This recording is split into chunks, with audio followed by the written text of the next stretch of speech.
Hello everyone, welcome to my channel.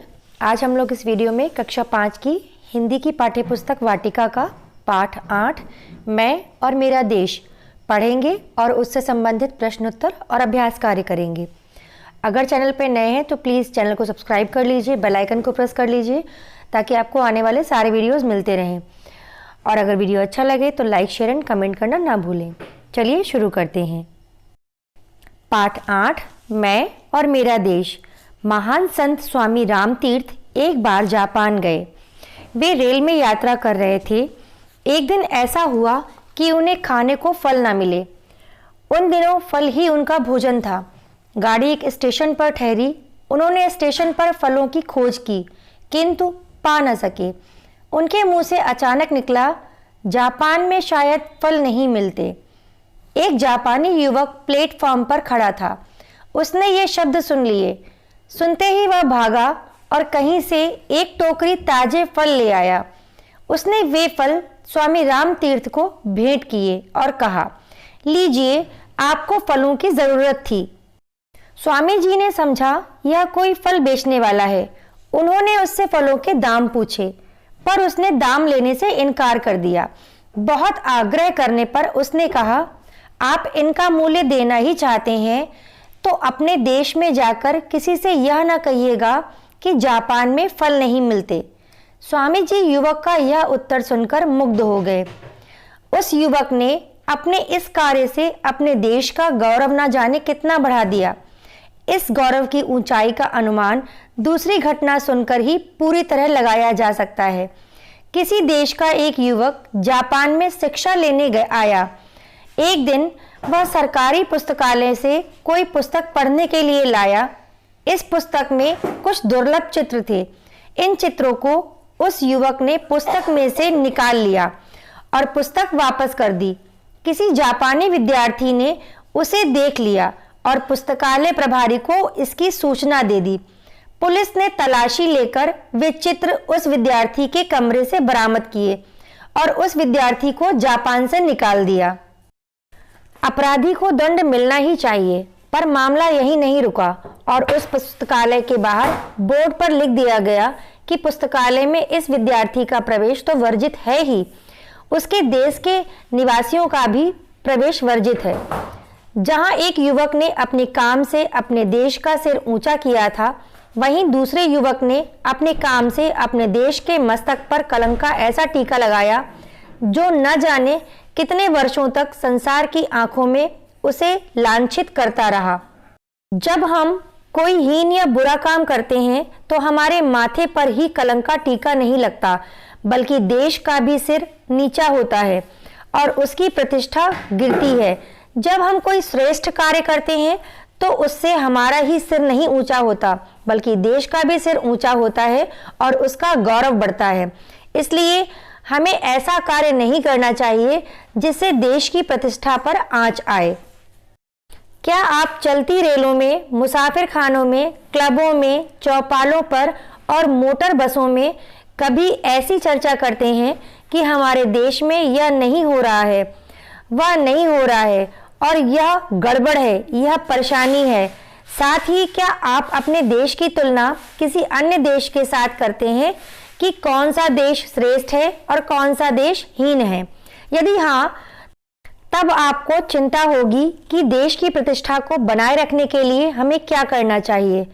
क्या आप कभी केला खाकर छिलका रास्ते में फेंकते हैं? अपने घर का कूड़ा बाहर फेंकते हैं? अपशब्दों का प्रयोग करते हैं? इधर की उधर, उधर की इधर लगाते हैं? अपने घर, दफ्तर, गली को गंदा रखते हैं? होटलों, धर्मशालाओं में या दूसरे ऐसे ही स्थानों में जीनों में, कोनों में पीक थूकते हैं? उत्सवों, मेलों, रेलों और खेलों में ठेलम ठेल करते हैं? निमंत्रित होने पर विलंब से पहुंचते हैं या वाचन देकर भी घर आने वालों को समय पर नहीं मिलते और इसी तरह शिष्ट व्यवहार के विपरीत आचरण करते हैं? यदि आपका उत्तर हाँ है तो आपके द्वारा देश के सम्मान को भयंकर आघात लग रहा है और राष्ट्रीय संस्कृति को गहरी चोट पहुंच रही है। यदि आपका उत्तर नहीं है तो आपके द्वारा देश का सम्मान बढ़ेगा और संस्कृति भी सुरक्षित रहेगी। तो बच्चों, यह जो आपका पाठ है तो ये कन्हैयालाल मिश्र प्रभाकर द्वारा लिखा गया है।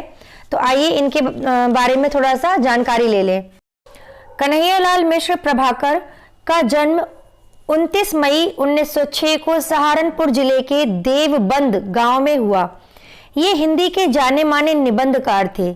इनकी प्रमुख कृतियां हैं जिंदगी मुस्काई, माटी हो गई सोना, दीप जले शंख बजे और 9 मई 1995 को इनका निधन हो गया।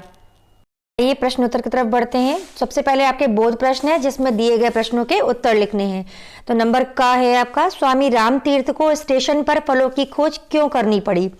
उत्तर हो जाएगा, स्वामी राम तीर्थ उन दिनों भोजन में केवल फल ही खाते थे, इसलिए उन्होंने स्टेशन पर फलों की खोज की।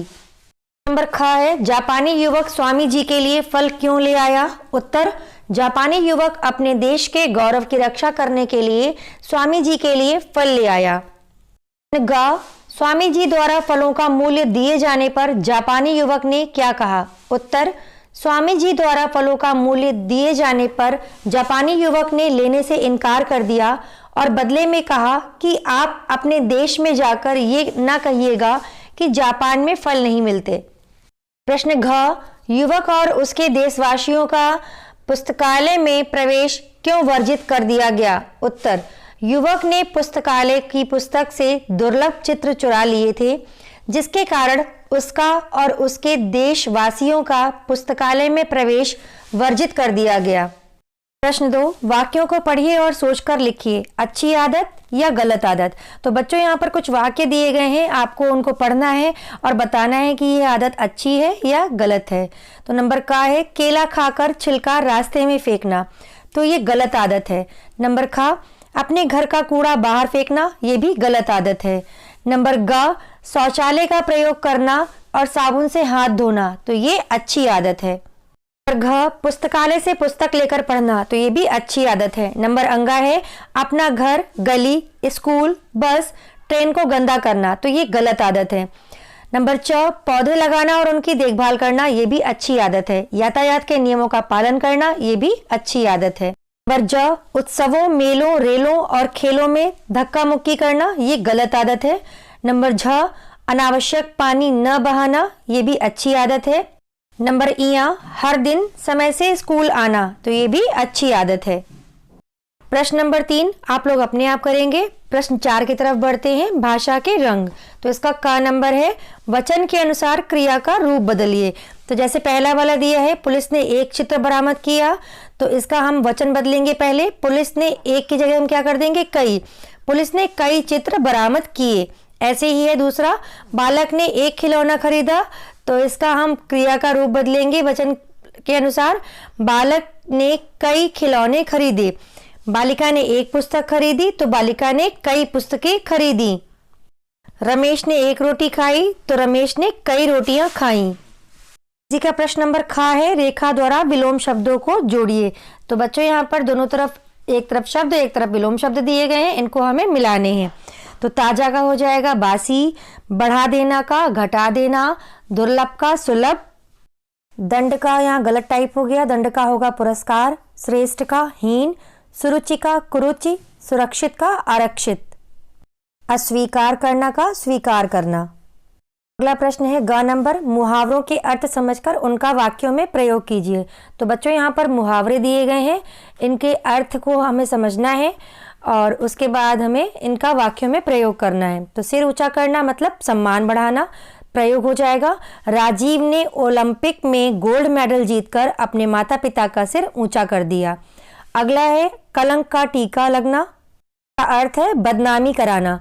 तुमने तो अपने भाइयों को ही चोर साबित करके उन पर कलंक का टीका लगा दिया। अगला है आपका प्रतिष्ठा पर आंच आना, मतलब सम्मान घटना। इसका प्रयोग हो जाएगा, अगर तुमने यह बात गांव के लोगों को बताई तो मेरी प्रतिष्ठा पर आंच आ जाएगी। अगला है इधर की उधर लगाना, इसका अर्थ हो जाएगा एक से दूसरे की शिकायत करना और इसका प्रयोग है सुरेश की बात का क्या भरोसा, वह तो सदा इधर की उधर लगाया करता है। अगला है प्रश्न नंबर घ, अंग्रेजी भाषा के बहुत से शब्द हिंदी भाषा में प्रयोग किए जाते हैं।